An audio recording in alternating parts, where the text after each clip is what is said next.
Hey Danny, how you doing, man? I'm alright, Lewis. How are you? I am well, thank you. And in fact, I'm spectacularly well because we are joined by the spectacularly talented Hector Shaw. How you doing, Hector? Hello, I'm good. How are you? I am very well, very happy to be talking to you. We're just gonna have a bit of a chat today, aren't we? I don't know where I was going with that sentence. That started and then I ran headfirst into a brick wall. Well, Lewis, I'll take the reins off you, Yeah, and you take the and rein. I'm I'll not used to starting. I'm used to saying stupid things from the yeah sidelines. yeah just sit down before you hurt yourself, okay? Um, so we're gonna ask you some questions, because you've released some songs, and I've heard them. I know Lewis has heard them, I have. and they're very good. So I just want to Ooh. talk to you about it. Thanks very Um, much. yeah. Uh, so my first question is, do you have like a sort of mission statement for like creating music, like just creating music in general? And if it is, what would you say it would be? A mission statement. I've never heard about music be. Never heard music be spoken about in that way. It's normally like a business setting, but I suppose just oh, cheeky voice crack right at the beginning. Um, I suppose in terms of a mission statement, the easiest way to talk about that would be like what I look for when I'm trying to create my own music, and I suppose I try and make music that is quite organic, I guess, and quite you know, like kind of real instruments and quite collaborative with other Yeah. people, and Yeah. um, you know, it was quite nice this recording process. Because I'd written all the songs and then I brought it to these other musicians and they like added their parts to it and their kind of ideas to it, and it was kind of nice letting go of the songs in that way. So I suppose in Mm. terms of a mission statement is to create music that can be collaborated on, and that comes from a quite rustic organic place. Mm. Brilliant. Oh, that's amazing. Yeah, I think music that comes from like a more organic starting point, or you can always sort of tell that some heart and some soul's gone into it, and I think that definitely comes through in your music as well. Oh, thank you. Yeah, I spend a lot of time thinking about kind of the craft of writing a song rather than how it's going to sound in the production. That's kind of what I meant. I kind of like letting the production side of it go a little bit. I mean, I have an idea of how I want it to sound, but I'm kind of more interested in the structure of the song, and how you can make something more interesting, whether it's like changing a chord or making the melody a bit more, I don't know, Yeah. unusual. Mm, mm. Yeah, that sort of leads me on to my question, my next question, sort of thing. You said that you like your music to be sort of quite organic and start sort of grow in its own sort of way. Um, in that sort of sense, is there like a starting point for a lot of your music? Is there like who would you consider to be like a big influence on your style? Well, I think there's a lot of artists who playing the guitar well is like a part of their act. Like singer songwriters, they kind of have their own distinct kind of guitar playing styles, and it's usually got a foot in the kind of folk or jazz traditions, I guess. So Hmm. the kind of artists that really inspire me are people like John Martin from the 70s and Joni Mitchell, and then more kind of contemporary Hmm. people would be like Laura Marling, who Danny knows I'm obsessed with, and I don't know if you know Sufjan Stevens as well. So just yeah, people who the guitar informs the songs in a big way. That's the sound that inspires me a lot. Yeah. Yeah, yeah. That's really good. When you're creating your work, do you want like stuff that you're going to make in the future to sort of follow a consistent theme, or do you want to like just say, well, maybe I'm exploring this song, or maybe I'll try something different next time, or is it all going to sort of follow a consistent sort of pattern?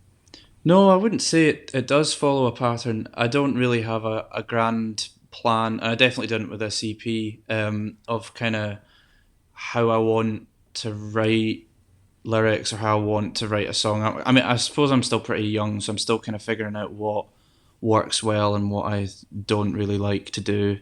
Um, but yeah, no, I wouldn't say there's one single theme. I mean, there's definitely ways of writing that I've noticed as I've got older, my lyrics have become more direct, for example. Whereas when I was younger, they were a lot more metaphorical and a lot more kind of, you would probably have to ask me what I was talking about in the song if you wanted to know what it was about.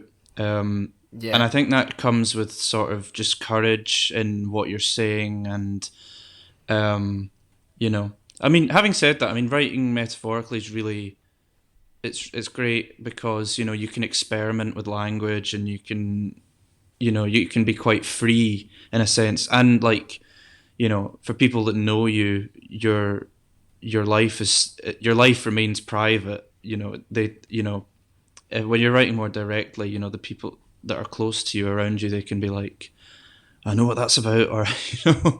So, you know, I've not had anyone do that in any big way yet, but I can see it happening at some point. Yeah. Definitely. Yeah. Yeah, that sounds amazing. Yeah, sorry, I'm sort of getting quite into this now. The idea of like how you let your songs sort of grow, and how you sort of let your creativity sort of play a big role in the sort of songwriting process. Would you say that you do have like a process that you go through to write a song, or would you say it's sort of deliberately organic or accidentally organic even? I would say that very rarely do I write everything in one go. I will probably come up with lyrics or little guitar parts randomly. Like every day, I'll pick up the guitar, and you know, it's not even that I'll play something new, but I'll play just something that I've been working on, and it just eventually. I mean, it's not the best way of doing it, but for a long time, that's kind of how I've done it. It's just I've looked back on little things that I've written here and there, and I've kind of stitched it together and gone, you know, to make a whole. And you know, you kind of edit it as you Yeah. go along, but that's kind of how I've done it. But I am getting more interested in thinking of songwriting as a craft, as like something that, you know, because I don't think it's sustainable to just rely on bursts of um, what's the word, inspiration, you know, for everything you make. You think you definitely have to have a bit of discipline and have to know, you know, how all the cogs work and how to, Yeah. you know, I mean, I don't listen to his music, but Ed Sheeran had a great quote about, you know, writing songs is like running a tap. It's like, you know, the first bit of water is like all the shit water that you don't want, and then eventually, you know, the good stuff starts to come. He said it much more eloquently than that, but you know what I mean. So I mean, that just sounds as if he needs to get his plumbing fixed. If I'm honest, yeah. yeah, maybe that's very true. I've just got this image of like him in the studio and his producer's just like, sorry, hang on, Ed, do we need to get a plumber to your house? Is that the problem with your life? Yeah. Fuck's sake. Well, he's Um, not someone I listen to, but he's got some interesting quotes or bits of advice. So out of the singles that you released, which one do you most connect with, and why? Which one did I most connect with? So how many did I release? 3. Well, I connect with them all in different ways. I mean, the first single, Gravity, was quite it's quite solemn and moody, and it was definitely more kind of observational. You know, it was about me looking at someone in my life who was suffering and kind of feeling like I couldn't do anything to help. And I kind of ran with like a bit of a space metaphor, like, you know, they're floating out of reach and that sort of thing. So that one does mean a lot, and the guitar on that one as well. I was kind of trying to play more percussively, and it was a way I wanted to play for quite a long time. But it's quite difficult to to do. So when I managed to come up with a part where I could do the kind of finger picking and percussion in sync, that felt really, really good, and I knew that that was kind of where I was at as an artist. So I wanted that to be the first single, and then the rest of the singles are actually songs that are older, But like a song like Masochist, for example, it's very much about my life. It's not necessarily about another person is going through. So in that way, it's very personal. But that one seems to be resonating a lot because it's a lot happier, and it's a lot more kind of spring like, I suppose. So just in answer to your question, what one connects with me the most? There's not one that connects, so they connect in different ways. They're kind of producing different emotional responses. So Yeah. Yeah, it's this is a bit of a disjointed question. It's sort of not quite as flowy as some of the others, but when you're writing music, or when you're performing music, or when you're in the studio, or whatever it might be, do you have like things that you really, really look forward to? Like, what are your favorite things that you look forward to during the process, and what are your least favorite things? Is really my question. Oh, when I'm recording. Any part of the process, recording or performing or any of it. Well, the most enjoyable part is the process of writing the song. That's kind of the like eureka moment, or like, when you're in your bedroom and you've finally got something, and it's like, you feel like you're fucking Bob Dylan. It's like you have written the best song, and everyone's going to hear.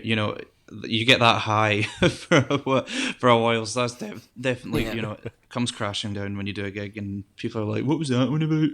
But yeah, that's the creative process. Like when you write the song and you finish the song and you're like, this, that's a great moment.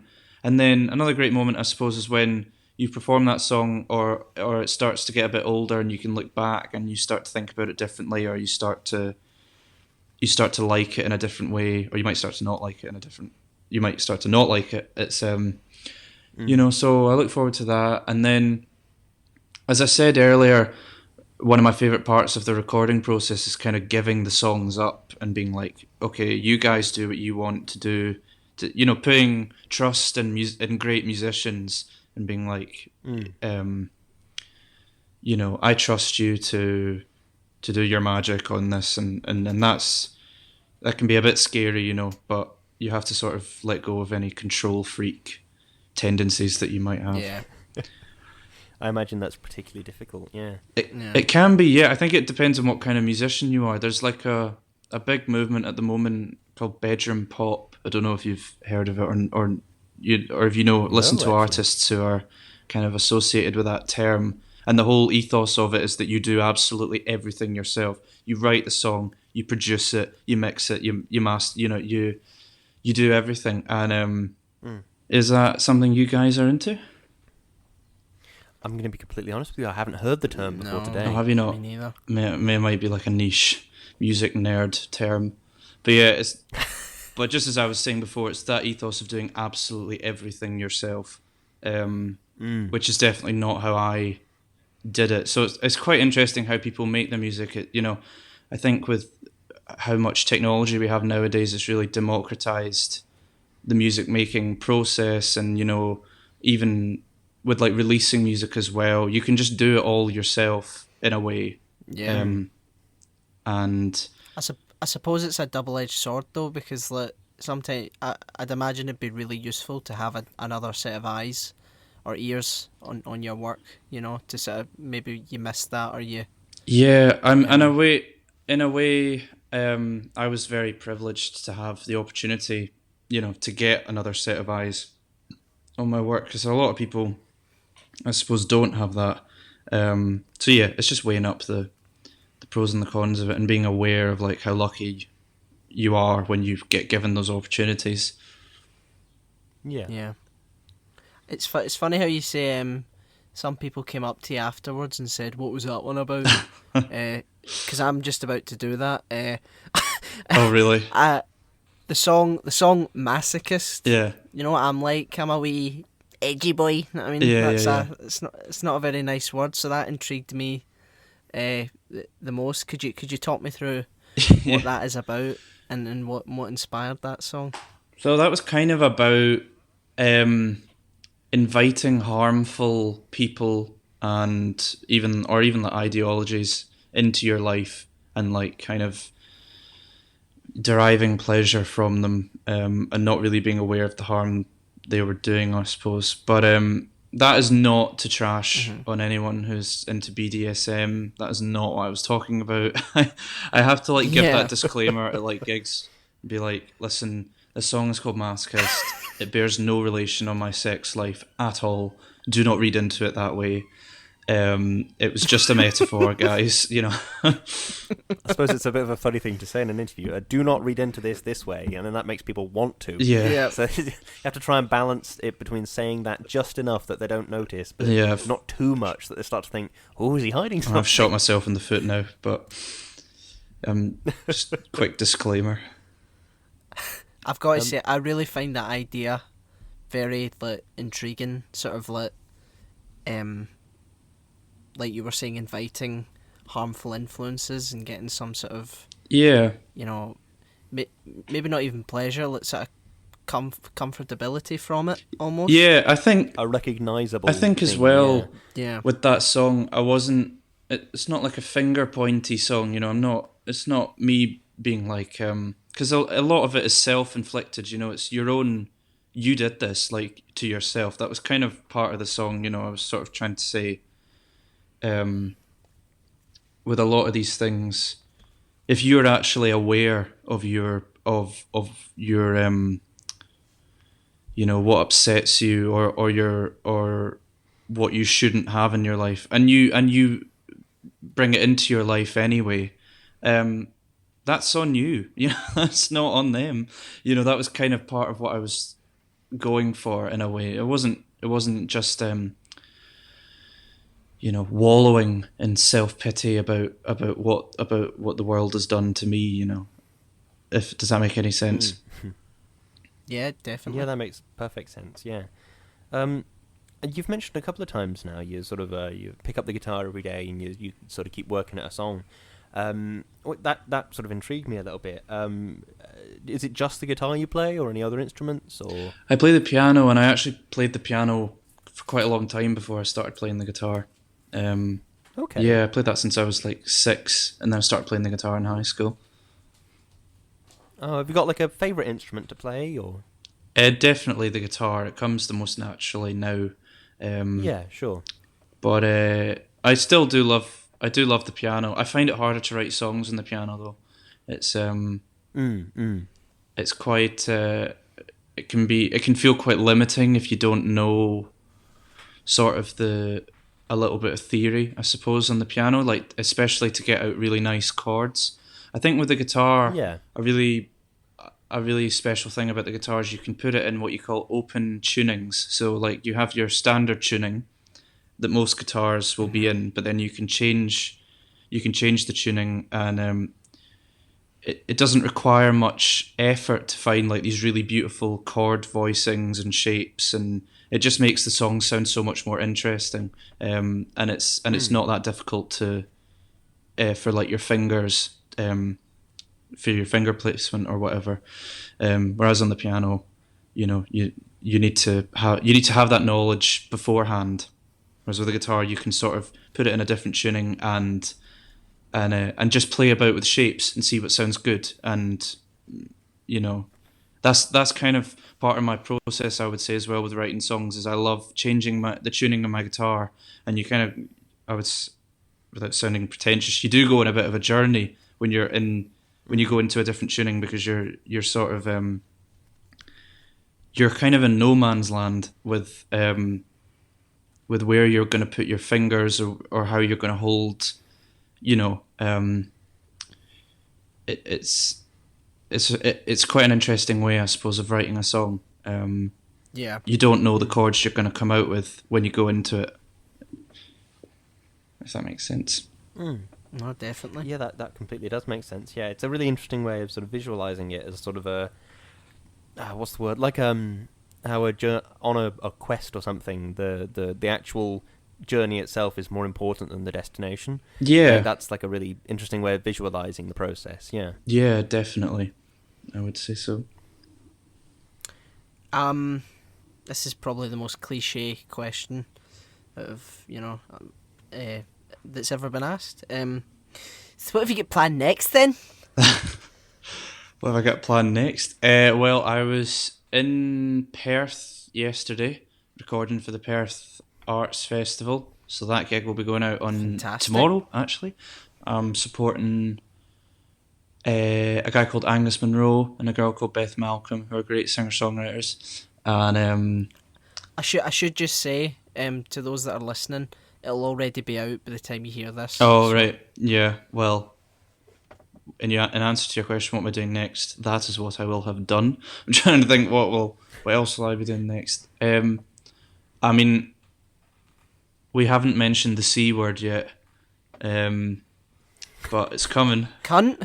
No, COVID.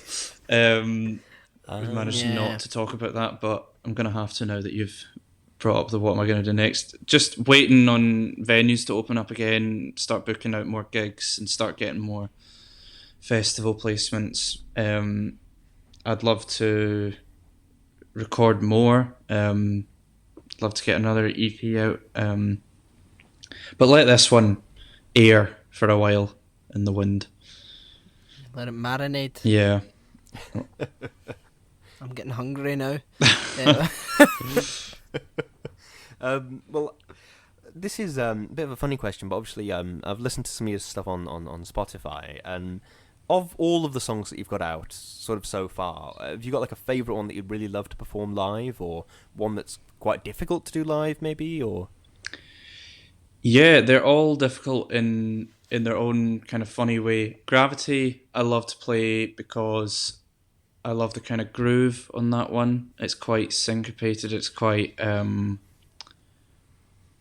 free, I suppose, rhythmically. It feels really good when you're playing it. And the Bray as well. The Bray has some. I'm kind of using a bit of a higher register in my voice singing that one, and I kind of need to warm up quite a bit before. I usually start my set with that one because I've warmed my voice up and it's not tired and it's ready to go for those notes. So that's always quite enjoyable to do. Because by the end of a gig, I have quite a soft voice too. So I don't know if there's actually a correlation with this, but I feel like having a softer voice means it doesn't take as much for my voice to get tired. So it's untrained. So it can be, I have to get the high note ones at the beginning. And yeah, and then I love to play Mascis because that's just strumming away and I can relax a bit. Like my songs are there's a lot of finger picking and a lot of it's quite steady and quite intricate. But with Mascis, I'm just strumming away and, I can kind of relax a little bit. So yeah. That's brilliant. Yeah. I think I might be out of questions, I'm afraid. I think so. I think I am as well. Well, thank you so much for coming on and speaking to us. Oh, thank you very much for having me. What we normally do now is we have a wee shill session for our socials or whatever. So do you want to tell all two of our listeners where we can where you can find your Instagram and where you can listen to your songs? Yeah, so I'm on Facebook, Instagram, Twitter. If you just type in Hector Shaw, it's the same link on all of them, and on Spotify. Just Hector Shaw everywhere. If you just go out in the street, shout Hector Shaw. Yeah, sorry, I worded. Oh, hi man, how you doing? Worded that so strange, but yeah, that is my name, and that is how you find me. Yep.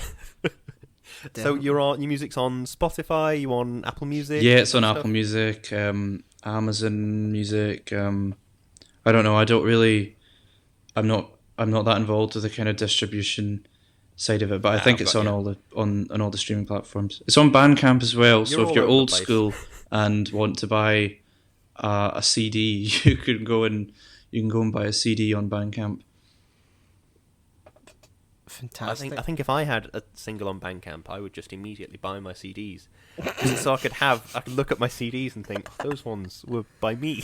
Yeah, it'd be quite weird to look at a CD with my name on it, you know? Yeah, it was really strange when I got the boxes delivered over, and it was just my face not hundreds, but dozens of times on like all these bits of cardboard, and I was like, "Fuck me!" Like it's a bit bizarre, but it was a good feeling. Good. Well, we see again. Thank you so much. Thank for coming you. on. Will we do some shilling now, Lewis? Yeah, go for it, mate. We all have link trees. Lewis's link. You have a link tree as well, don't you, Hector? I do, yeah. I think it's got 3 links on it.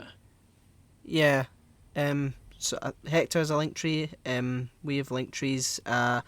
Lewis's link tree is linktr.ee/Lewis_Brindley. Mine's is /O'Hiram, and the podcast is /Shouting Into the Void. We have a PayPal donate button, so anything you can spare, anything at all, would be greatly appreciated. We want to take the opportunity, as we do every week, to thank our wonderful, wonderful patrons. Chloe. Thank you. Darius. Thank you.